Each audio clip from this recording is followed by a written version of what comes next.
guys नमस्ते welcome to my blog र यो आउँदैछ तपाईँहरूको लागि एकदम युट्युब च्यानल र म भनेको थिएँ नि गाडा हाल्दैछ र आज पानी परिसक्यो र आधा गाडा हालिसक्यो र पानी पर्दै टक्कै पानी नि पर्यो अलिकति भिज्यो या पानी नि पर्यो अलिकति भिज्यो त्यस्तै छ त्यसरी धेरै परेन अलिअलि परेर सुकेछ फेरि के भनेको अब धुलोहरू हटाउने लागि पानी परिस लाग्यो भने एकैचोटि छुट्टो टाइम नि हावा रेबिसले चलेर दिन पनि कता स्याक्क भएको ज्यालो हजुर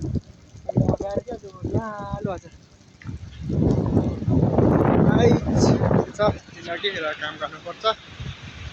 बनायो